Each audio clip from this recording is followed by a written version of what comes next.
Welcome, everybody. Thank you so much for taking the time to join us here today. We're extremely excited to have Laura Babcock here to talk with us for a little while. Before we do that, everybody, I'd like to take a moment to thank our partners and sponsors, of course. Today's presenting partner, BDO Chartered Accountants and Advisors, of course. Our Diamond partner, Enbridge Gas. Our Platinum partners, BDO Chartered Accountants and Advisors, Bell Canada, and RBC Royal Bank. Our Gold partners, Customer Insight, Coachco Connection, the Hamilton Spectator, as well as MTE Consultants.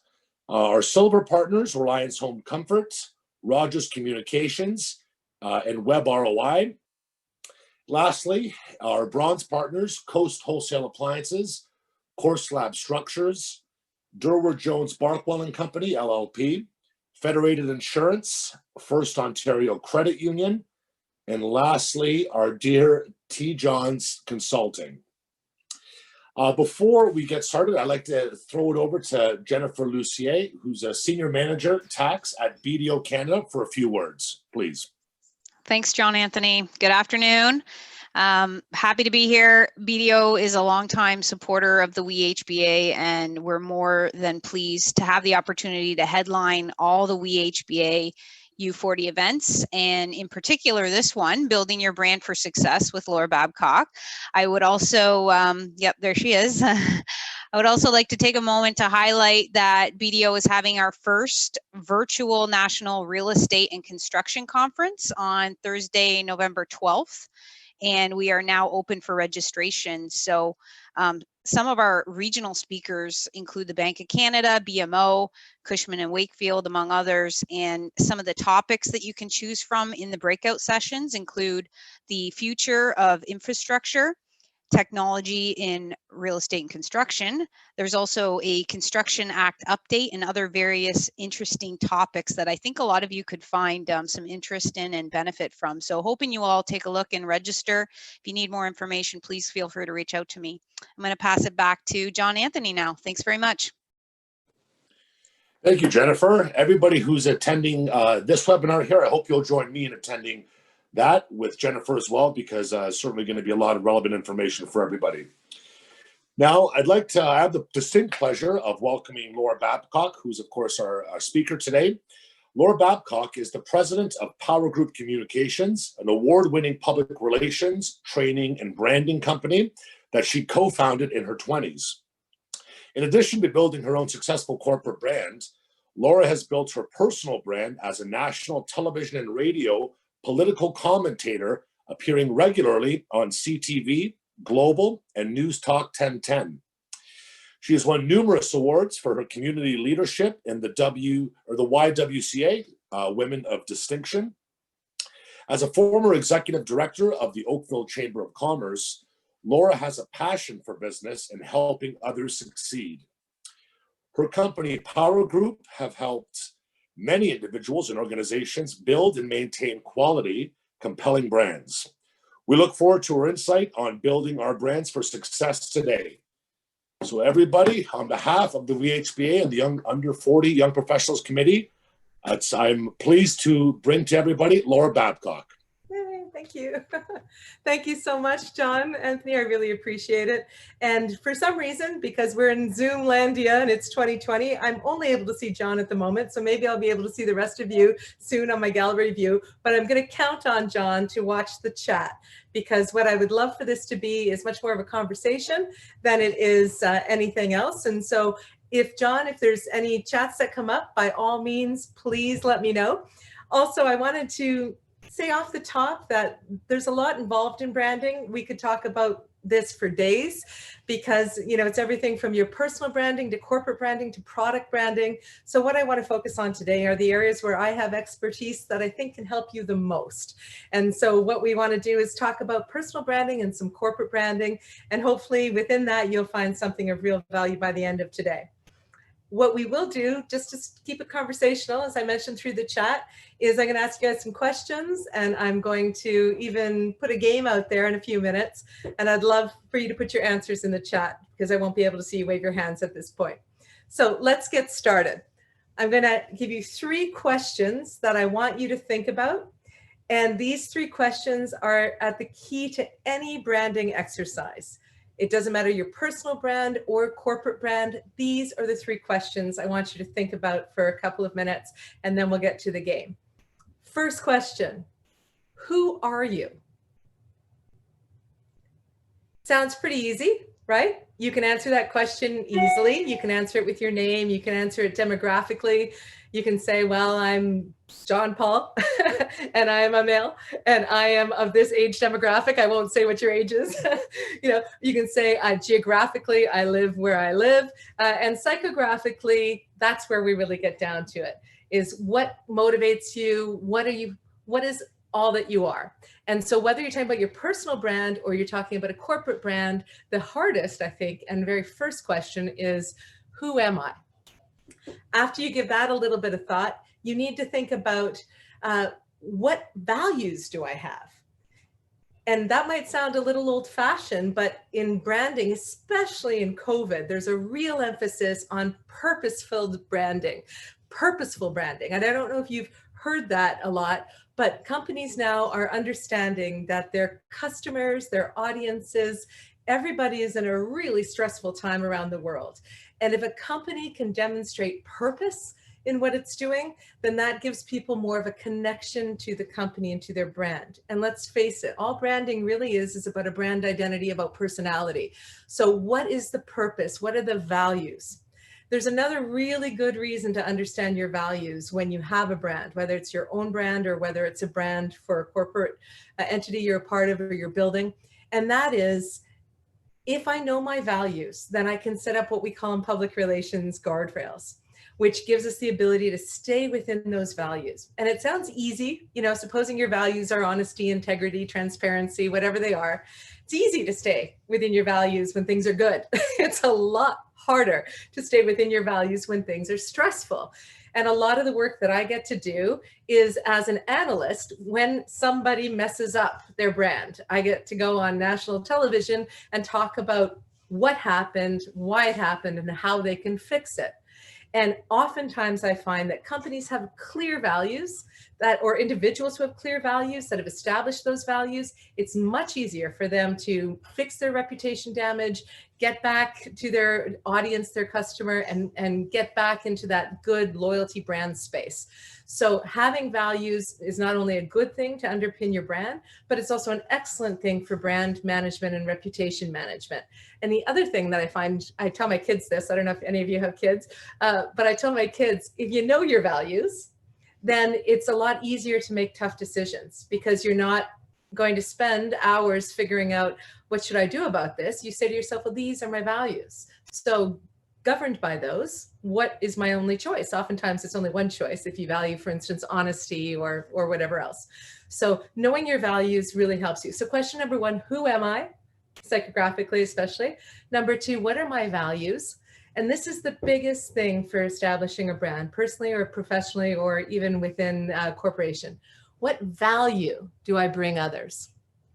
And so starting the seminar, the question I asked to John Paul and John Anthony and the team was, what will be most value for the audience here? Under 40 entrepreneurs, I looked through where all of you work, a lot of great professionals, a lot of exciting careers that you've got and that you're building.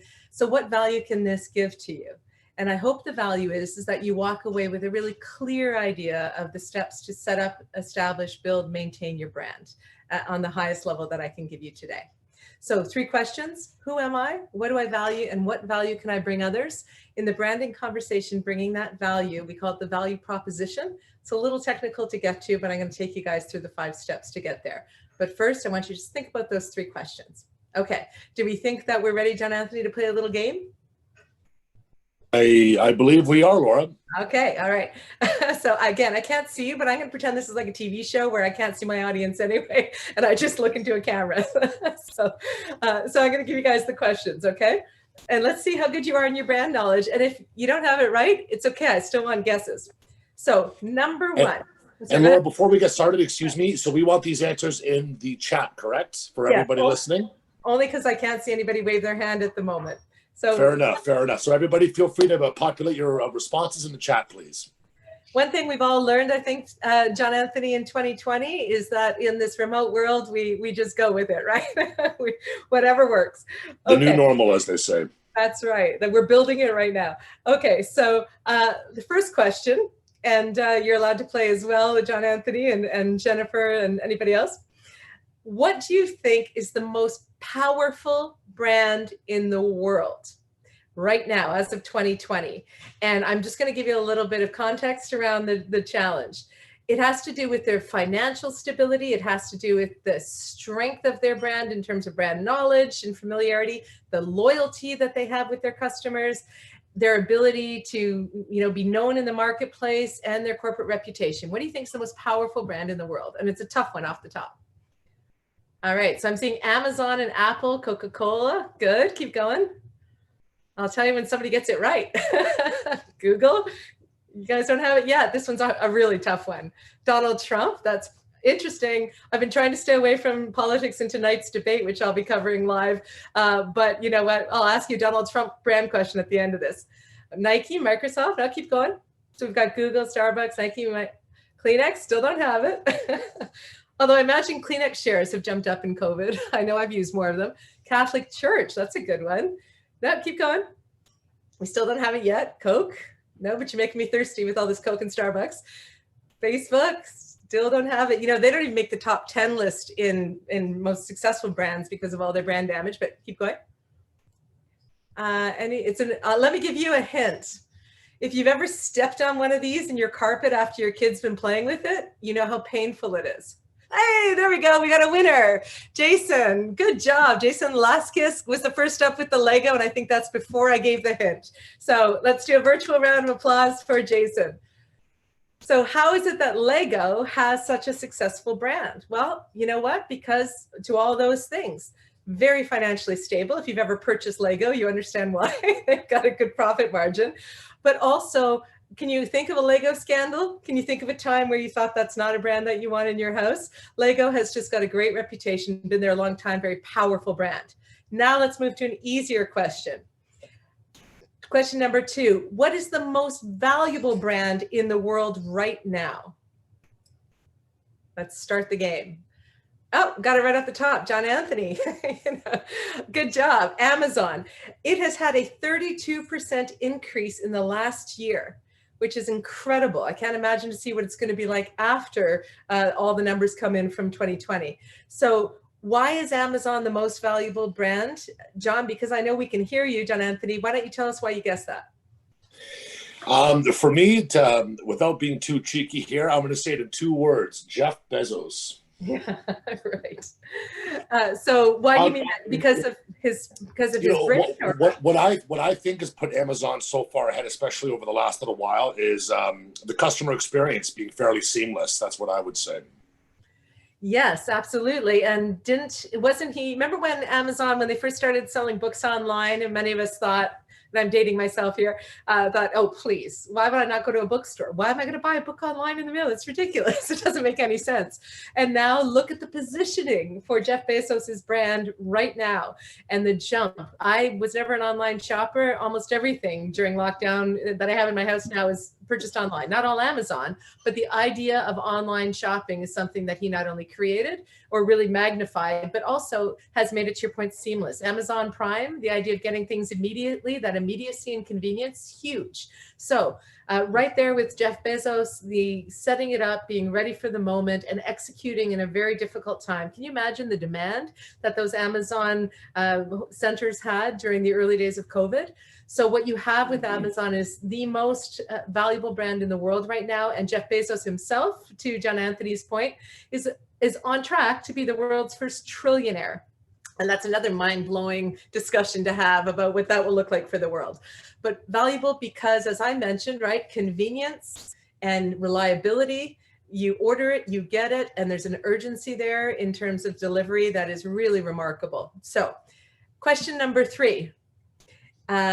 This is a really fun one. A lot of people think that branding means logo.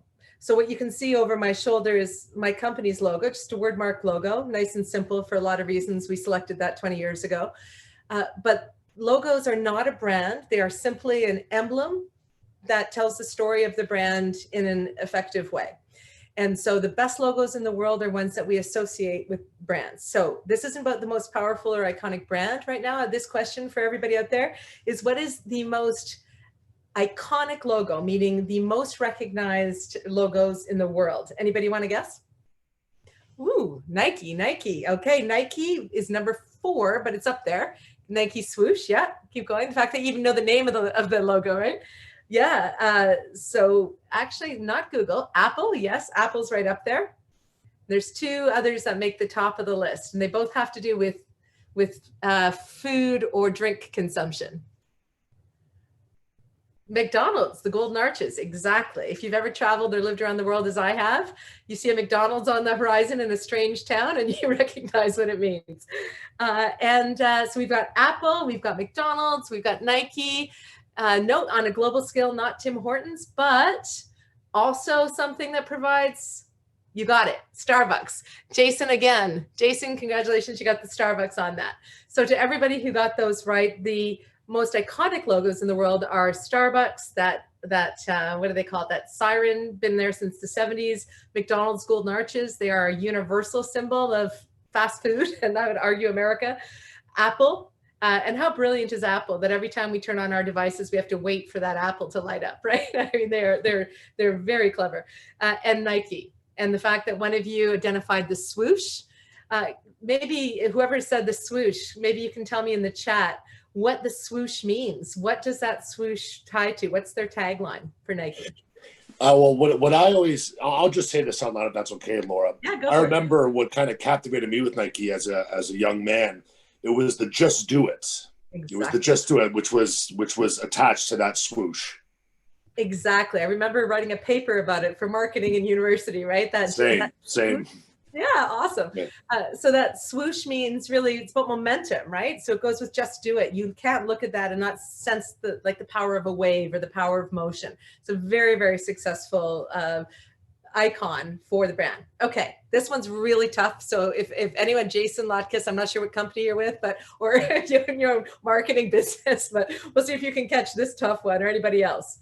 What is the oldest logo in continuous use in the world? So what logo has been that way for the longest time? This is really tough. The Bay, that is a great answer, but not the oldest for the logo, but it is one of the oldest companies for sure. Nope. Oldest. Those are all really good. I'll give you a hint. It's from England, so that'll narrow it down.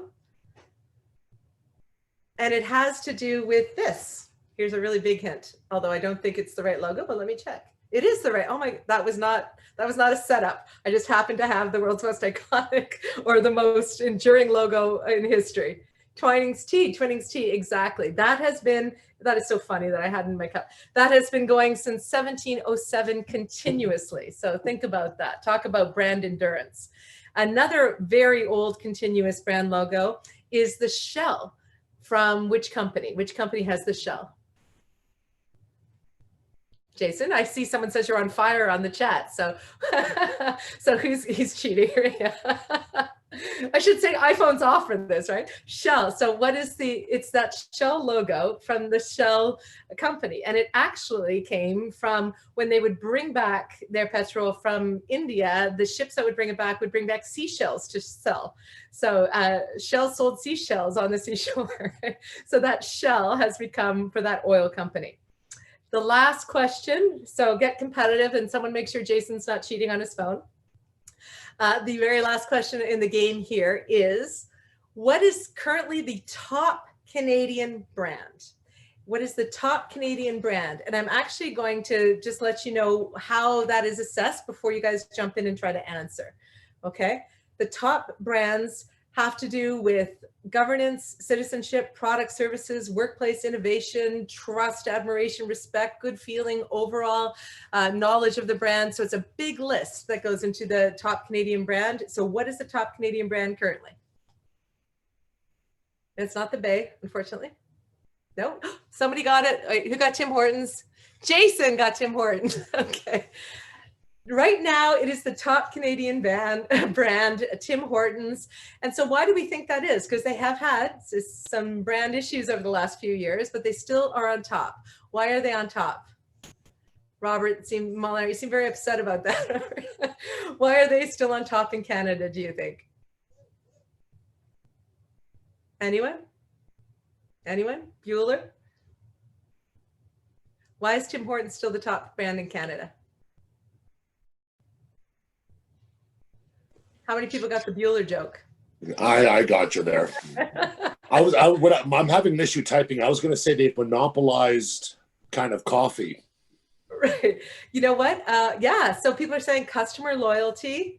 If you have ever had an active Tim Hortons addiction, as I have over the years, because I, before COVID, had to drive in to do morning shows in Toronto at like 5 in the morning, I was on the road. So, you know, nothing would get me out of bed more than knowing I could go to Tim Hortons and get myself a coffee for the drive.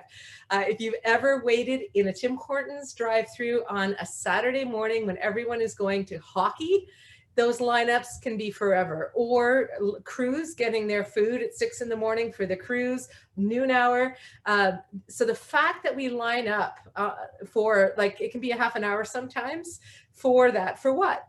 It's this, there's a customer loyalty that is incredibly intense with that brand. And part of it, to David's answer, is their support of hockey, right? They've tied in with the Canadiana that we feel.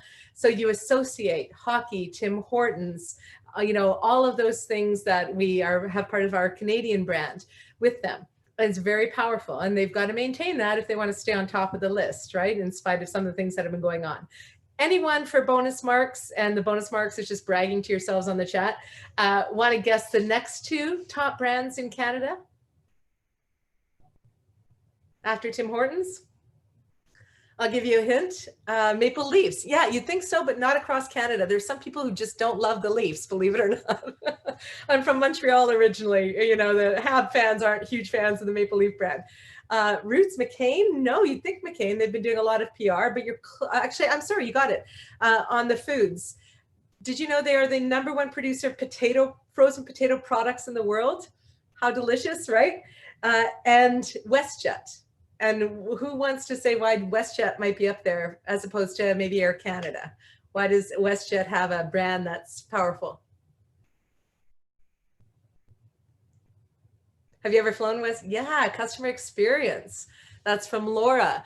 Value, right. So with WestJet, it feels different than flying Air Canada. You know, it feels very much more friendly, it's more fun. And then the value, oftentimes the pricing is really good.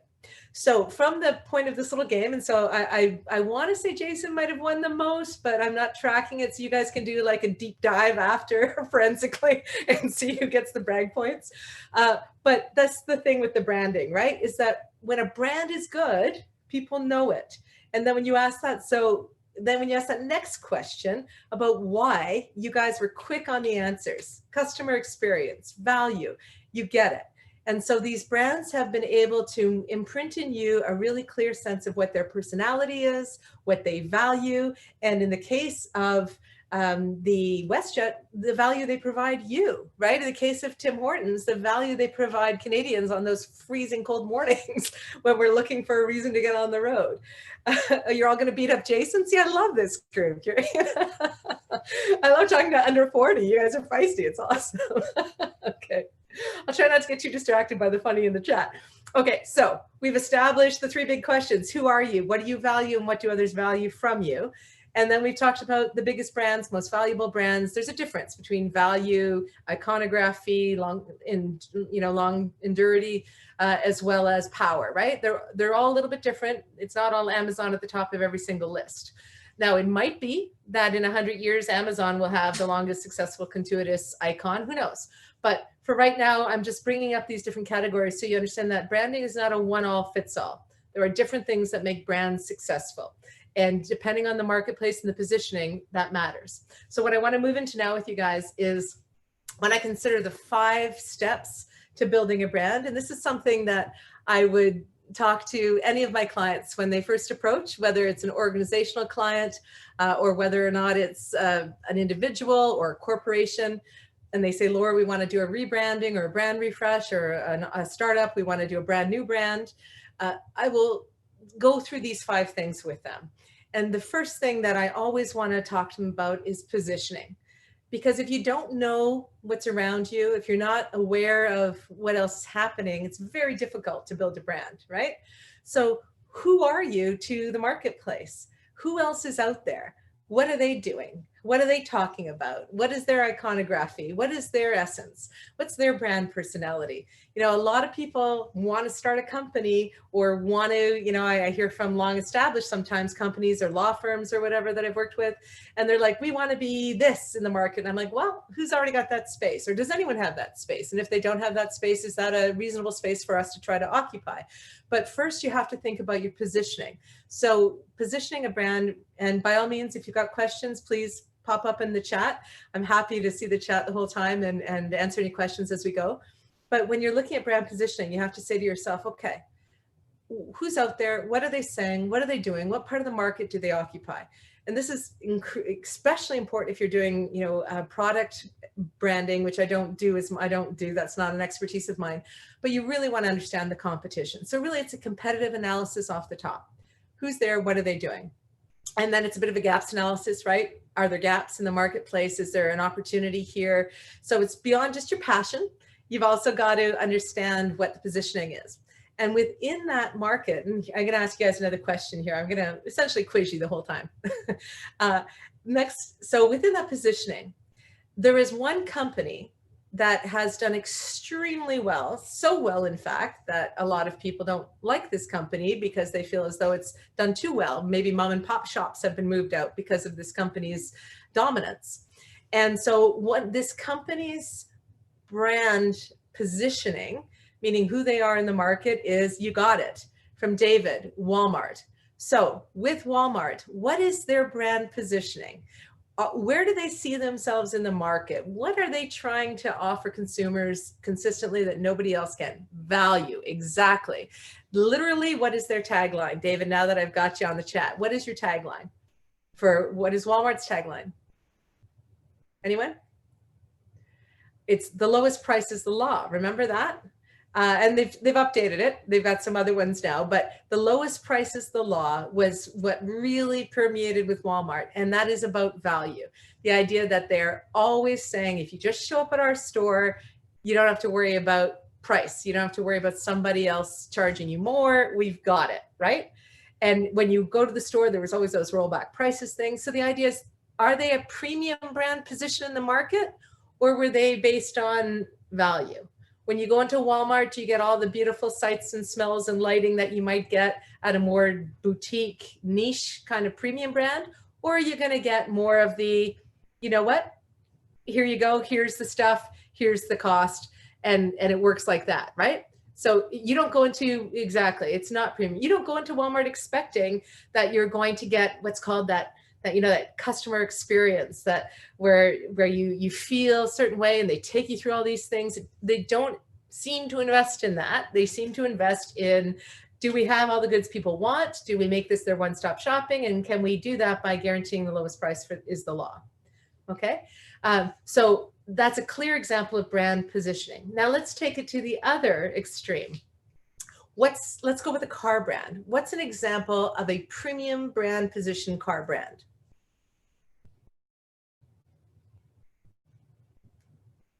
Ferrari, yeah, seriously. I'd say they're right up there at the top. Porsche, yeah. Audi, yeah. Bentley, absolutely. So when you see, and you know what, I'll throw in the high-end BMWs. I'm a BMW fanatic, Mercedes, yep. So when you see how they position themselves, Maserati, see, I love cars. I could just do this chat all day long. So when they're positioning those brands, how do they position themselves to their customer? Do you know some of the things that they say or do? Do they tell you that it's going to be the lowest price anywhere? No. What do they try to sell you on instead? Quality, exactly. Experience, exactly. Exactly. So quality and experience are much more difficult, I would argue, as a brand positioning strategy than price cutting, because then it's just economies of scale and stuff like that. Prestige, right? So now we're talking about words that are a lot more nuanced, a lot more difficult to position, but when you can position experience, quality, and prestige, people will pay more for it, right? There's a great example of one of the fashion houses and their purses and how much the purse costs. I believe it was Gucci. I could be wrong. And people said, you know, what is with the cost of this Gucci purse? And they said, well, this is the only purse you're going to need.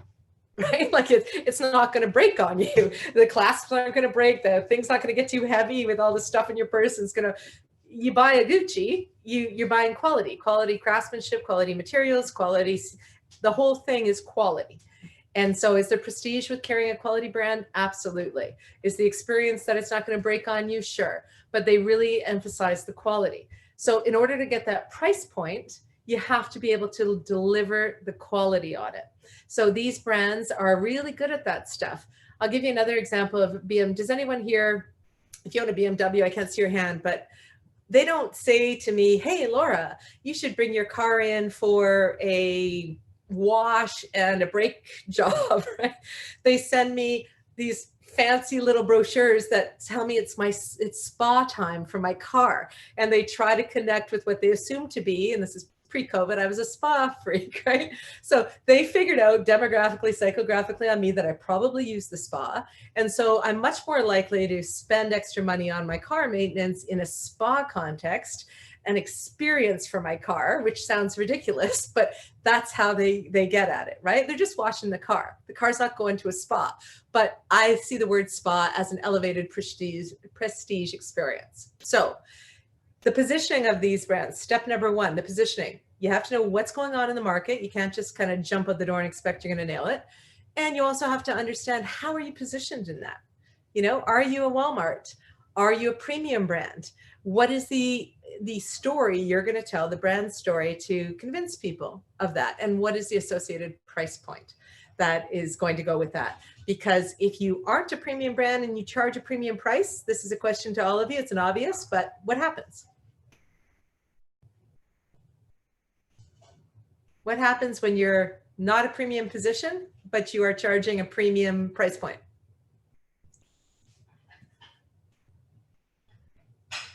Don't make me pick on John Anthony for the answer. Oh, no sales, right? You know, it's too expensive. And this is one last thing I really want to emphasize before we move on to step two, which is the USP. When you are building your positioning for your brand, expensive is an opinion. It's not a fact, okay? Expensive is relative to what you're giving in terms of value. It's commensurate with value.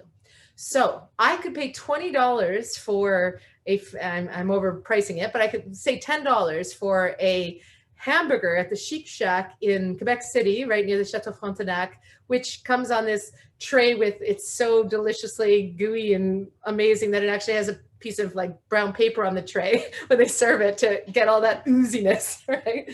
I could pay $10 for that in their cool little restaurant with the awesome views and the terrific food. And they also have whiskey milkshakes, which, you know, something else to try.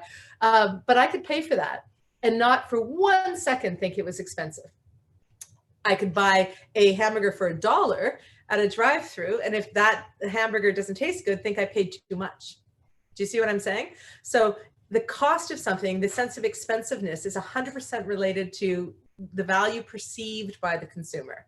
So something that's very expensive might seem like a great value if it delivers on what I expect, right? So it's all about expectations matching value. Okay, so we've got through number one, and someone says expensive is an option, is an opinion, yeah. Oh, you're gonna be using that heavily going forward, John Anthony? Great, yeah, it is an opinion. You know, to each their own. We all have our own standards based on our values, our expectations, and the experience that we receive. Okay, I can make the argument with the BMW that how can I put a price on something that has kept me safe all these years in my family and that has given me enjoyment with my commuting, right? That's not expensive to me, that's excellent value. Okay, so number one we talked about was the brand positioning. Finding out where you are and how to position your brand. Number two is something called a USP. And bonus points for anyone out there who knows what that acronym stands for in the world of branding. USP. Anyone? Anyone? Where are you now, Jason? USP. Okay, since you guys don't know it, I'm glad I can bring you something you don't know. USP, oh, someone's got it. Laura. Yeah, Laura's got it. There you go. Jason's got it. Now that Laura's got it, I'm going to give that one to Laura. Okay. USP, unique selling proposition. And so what this means is, simply put, yeah, everybody can say the same thing about something. So what makes you unique? What is the unique selling proposition for you? If I have to have one more company that I start up say, you know what, well, you know, we are, most companies say that we're well respected, we give great value and blah, blah, blah. Well, okay, well, what's unique? What do you do that's unique in that proposition? You know, we can all say that we're this, that, and the other thing. What do we bring that sets you apart, right? So let's go back to the BMW example. One of the things that they emphasize is not just luxury or the leather seats or the size of the motor. They often talk about this is for drivers. It's about the handling of that particular luxury vehicle, right? It comes from their legacy of doing those rally races through the hills. And so for a BMW, you know, you're going to be, I don't want to say an aggressive driver, but you're someone who loves to drive that car. That's unique within that particular thing. Now, with Ferrari, is it about super fast? Maybe more so than handling. I'm not sure. I don't have a Ferrari, but I can tell you that it's about the unique selling proposition. So within that premium brand positioning, within that product, within that sort of tier, what then sets you apart? What's unique? And that's tough to do. So your unique selling proposition, you really have to think about what sets you apart. Some companies that I've worked with who have been around for 4 generations, that's a USP, right? Because that's unique. 4 generations, more, usually companies start, first generation, build, second, destroy, third, and rebuild fourth. A company that's been trucking for 4 generations is something pretty impressive, right? So that's a USP. So you have to think about what your USP is. I would suggest to you that the USP of Power Group is power.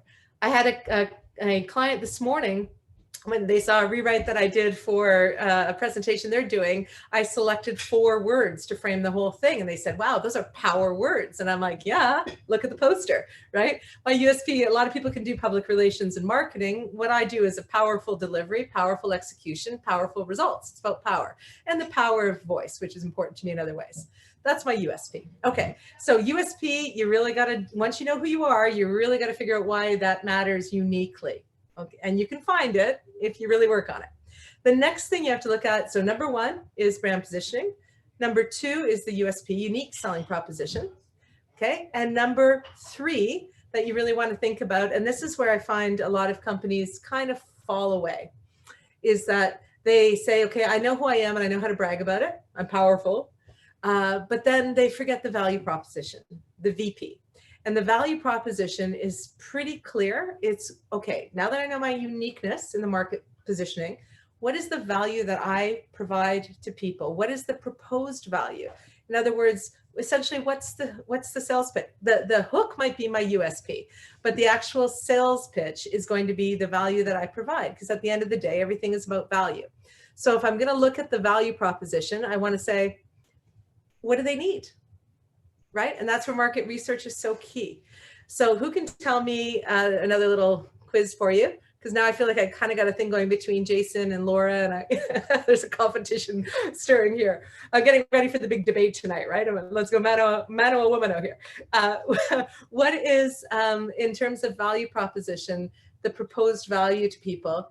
What would be the value proposition of, let me pick a brand for you here. What's a good brand? Let's do government. What's the value proposition of government as a brand? This is a tough one, but since I'm thinking politics, what is government supposed to provide in terms of value? Oh, here we go. Let's see if we can answer in here. Okay, right. Structure, security, infrastructure, right. And so if you think of freedom, interesting. If you you're obviously, that's interesting, freedom. So if you look at those answers, right, the value proposition of government, and not everybody buys into it. There are people who don't believe in government. But for those who do believe in government, the value they see is security infrastructure. And so if you guys are familiar with Abraham Maslow's hierarchy of needs, which is an important metric or an important thing to understand in marketing, if you don't have sort of structure, those basic needs, one of them is structure, and security, it's very hard to experience all these other things, all these more premium feelings, self-actualization at the top of the pyramid. So government is supposed to provide that structure. We can get around on roads, we can have some safety and security in our lives. Look how much we've relied on governments since March 15th. Haven't we all? I mean, I don't remember when my daily viewing schedule included seeing Trudeau and Ford talk, but we rely on them. What do we have to do next? What are you going to do for us? How are we going to get through this? And so we're seeing around the world, governments who've handled this very well are coming back with really big election margins, right? Because right now people seem to need government in a crisis. So the value proposition on your brand really has to do with what value do you provide? So if I were to say with Power Group, what value do I provide for my clients? You know, I provide my clients resources, answers. You know, I provide them with solutions to problems and crisis and challenges that they have so much other expertise in, but not in that, you know? And so when somebody calls me, usually they are in the middle of a problem or issue identification. And my job is to, as quickly as possible, bring them over to the solution side of the equation. So I bring my clients as value solutions, whether it's how to rebrand, brand position, brand refresh, get out of a crisis, reputation management. You know, when my phone calls come in, it's never anybody calling to say, hey, Laura, I'd love to come hang out you know, and try your latest candle flavors. I mean, that's not what I provide in terms of value. And so we all have to understand when we're doing our value proposition, exactly what our proposed value is to people and why is that critical? You know, it's good to know your USP. It's good to know your market positioning. But if you know your proposed value, then you stick with it. And when you are in my world, which is a consulting world, I have no job security. So I'm constantly recontracting and repositioning value. Even I've had a lot of clients for a long time, but I always know, have I given you value? At the end of the seminar, I'm going to ask if I gave you value, because I ask every single client at the end of every single phone call, have I given you value? I need to understand that I'm delivering my value proposition. Okay, so who can tell me what were the first three things, the first three steps of building your brand? What words have I been saying? What are the first three steps? Step 1, step 2, step 3? I'll give you some Jeopardy music while you figure it out. Na, na, na, na, na, na. Nice. Laura, I feel like you're like, Laura, is there a last name to you? I don't want people to think that I'm cheating. Laura Braun. Oh my God, Laura Braun used to work for me. That's awesome, Laura. I'm so thrilled that she's doing so well now. That's great. I'm glad. I know you probably taught me half this stuff. Okay. So positioning, number 1, right? USP number 2, value proposition is number 3. The next one I want to talk about is the juicy one that everybody always talks about. And that is your brand standards. So brand standards can mean a couple of things. They can mean, okay, in terms of your word, you know, the words you use, your logo, the language you use, the tone you use, all of those are important to brand standards. You know, what do your envelopes look like? You know, what does your website look like?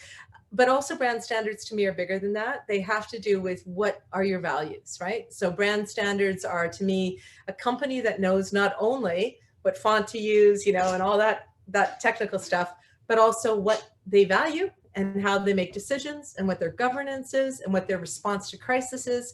If they have a sense of their real standards, then I can quickly help them. I can say, okay, you tell me about your brand standards and I'll let you know what your options are within that space, right? And I won't work with companies who don't have standards because I'm not going to go out there and lie for somebody. Life is too short. And my personal values for Power Group are sincerity and authenticity and honesty. And so I'm never going to work for somebody I have to lie for. So having standards helps people to really understand what they can do in a crisis, how they can keep connected with their customers and their loyalty, and they keep those standards. It can also mean the customer experience and the quality. So for instance, if Tim Hortons, if I went through that drive-through, even though they're the top brand at the moment in Canada, and they gave me back my steeped tea double milk and it wasn't steeped, I'm going to be like, what? how could you do that to me? Right? Or I'm out. That is, brand standards have to do with the quality also. So think of it in terms of your brand standards as kind of like a promise that you make to your customer, to your client. And if you're not going to stick up to that promise, you're going to be off brand.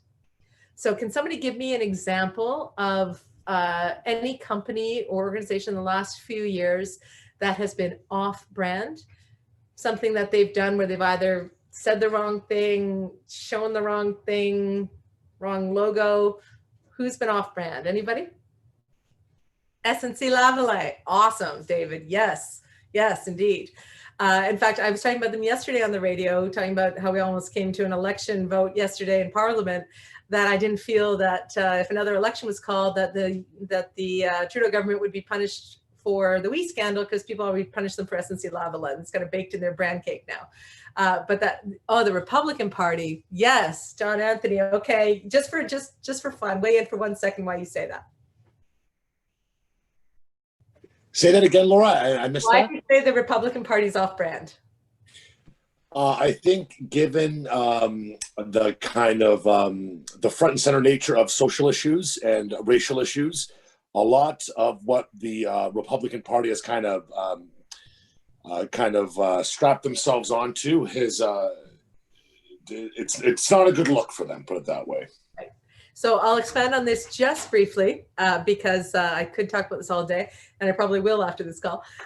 The Republican Party stood for a certain brand proposition, if you will. Their USP was that they were about small government and fiscal responsibility. That's kind of that conservative value set that we associate with the brand of the Republican Party for years and years. Whether that's true or not, that was what their brand USP was. And their value proposition was that they were going to make sure that your taxes stayed down. We remember no new taxes, read my lips, all that stuff. That they were going to be about, they're not going to tax, and they value these things. What the Democrats were supposed to be about was about different things, right? And that's why the Republicans would brand them tax and spend, Democrats, whatever. So when you say off brand, the challenge with the Republican Party right now is that many of the people who bought into that brand, felt that brand loyalty to those ideas, are not feeling like those ideas are happening anymore, right? And they're not sure that their brand loyalty is to the Republican Party or to its leader. So some people have moved over into what's called Trumpism, which is a different brand proposition and USP. And some people are like, okay, if the Republican Party becomes that brand, that's not me. That's not the USP and value proposition I believe in.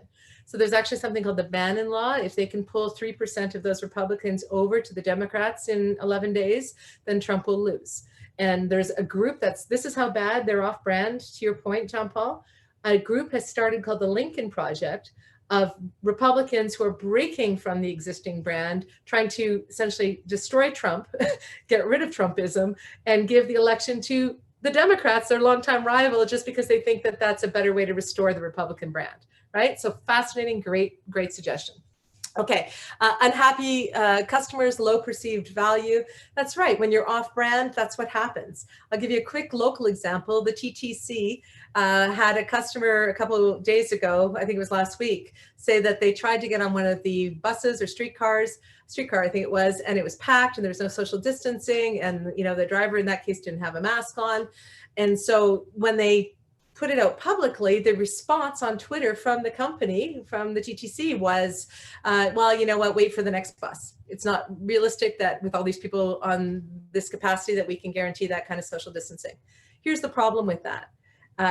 They are a government agency, right? The mayor of Toronto came on the radio right after and said that the tone of that communication was essentially off brand. Because what did it do? It basically said, you know what, wait for the next one. Well, these are people relying again on the security of government, might not have another option to wait for next one to get to work on time. It put all the onus back on the customer, but the customer in the case of a streetcar doesn't have other choices, right? It's not as though they're choosing between paying for a taxi or an Uber or a Lyft. So the idea of answering in this kind of, oh, well, deal with it, might work for a cheeky public company that can say, there's 5 other restaurants, pick the next one. It doesn't work for a government company where you're supposed to be getting security and stability from them. So it was off brand. And that's just one example. So what can work for a cheeky company out there that likes to address complaints with snark? Hilarious. Do it, own it, is not the same thing. So it depends on the positioning, the value proposition, the USP. So brand standards have to do with what your values are, what your standardization is in terms of all your materials, your image, everything else. One of my brand standards is a smile. So anytime I've ever had a photo shoot done for any article or award or anything, I'm always like, no, I'm smiling. I even have that argument every time I'm getting my license done or my passport. I'm like, come on, let me smile. So you have to know what your brand is, and you have to stick through with that brand. So those are brand standards, and they're really important to keep you from going off brand. And it's not to say I haven't been off brand, we all make mistakes, but if you know what your standards are, you can jump back on brand as quickly as possible. So the last of these are, and so we talked about, of course, the positioning, the market, the USP, the value proposition, the brand standards. The last one is brand integration and promotion. If you've done all that work, you've created all that stuff, you know what you're really all about. How do you get to your customer? Because everyone can have a great brand, just like everyone can have a great idea, but if nobody's buying it, is it a great brand or is it a great idea? And so it's really important that you look at how to integrate your branding and how to position it. So I will put John Paul on the spot. John Anthony, why do I keep calling you John Paul? That's crazy. I must be driving you nuts. I'm so sorry. Not at all. Not at all. We referenced this at the beginning. It's all good. It's funny. It's in my head. So John Anthony, what did I ask off the top? I kind of put you guys through a little exercise for 5 minutes where I kept asking for something and then I kept doing it. What was I looking to do before we even started the seminar? I believe you were asking to identify what our attendees would value most. That's right. As far as takeaways go. Yeah, and I was asking you guys what your Twitter handles were, your Facebook handles, your LinkedIn, and all of it, because when you have a brand and you're about to put value out there, hopefully, you have to look at how am I going to promote it? How am I going to integrate it? What are we saying? And you guys have your U40 brand, you've got your main brand, and we want to make sure that we're integrating it across platforms on a hashtag, which is up.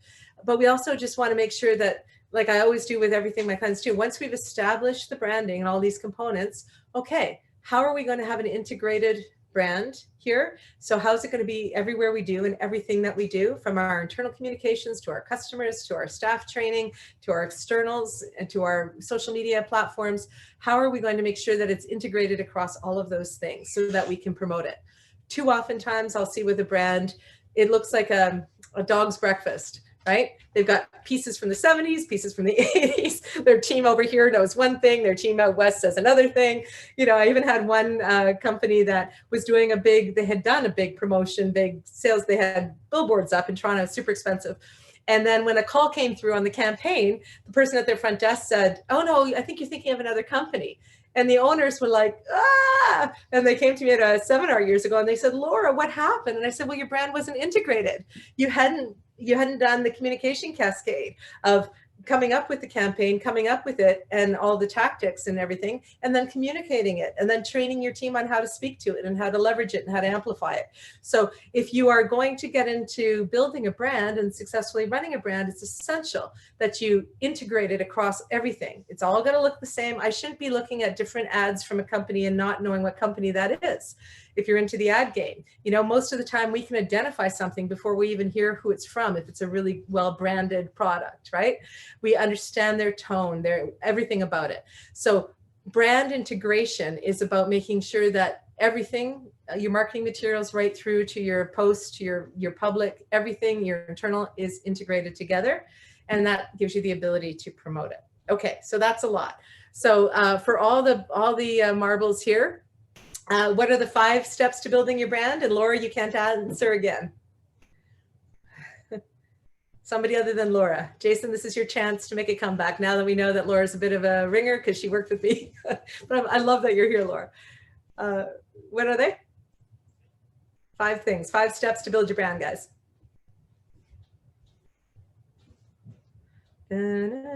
Nice. Positioning, USP, value proposition, brand standard, integration, and branding. I love it. Yay, Jason for the win. That's awesome. Okay. So just I want to leave you guys with two thoughts. One is tonight's big debate, whether you watch it or not, it's the Super Bowl for communication geeks like myself. There's no higher stakes communication effort in the world right now than whether or not these two can get through their time. So what would be off-brand for Trump and what would be off-brand for Biden? Any guesses?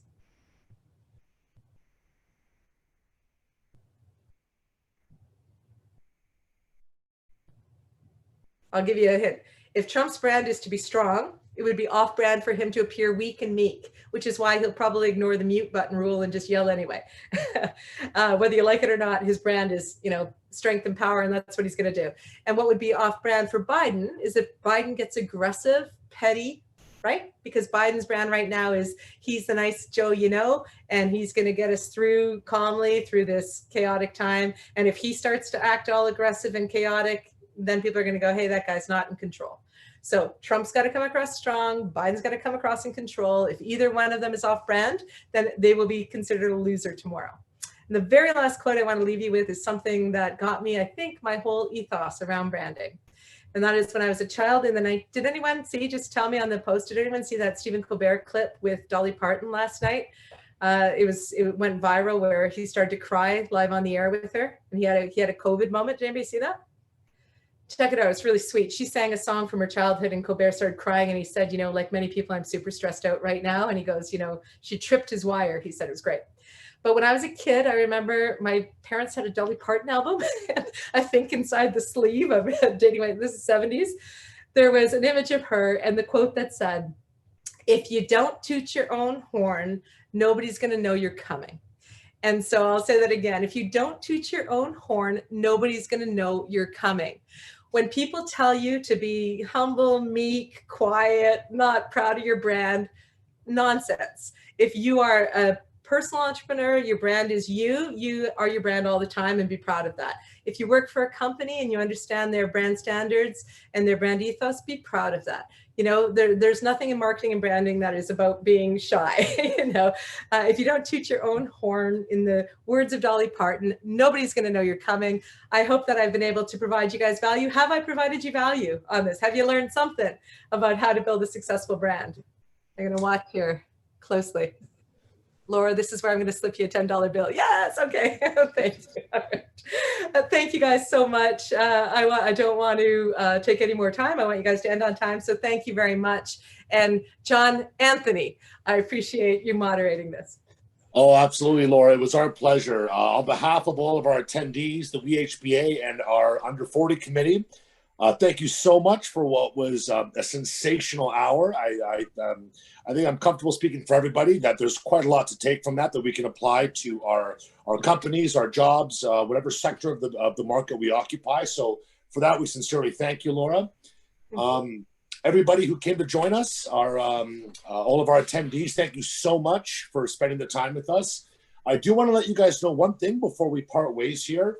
Our final U40 events of the calendar year is going to be November 4th, and that's going to be at Sean and Ed's.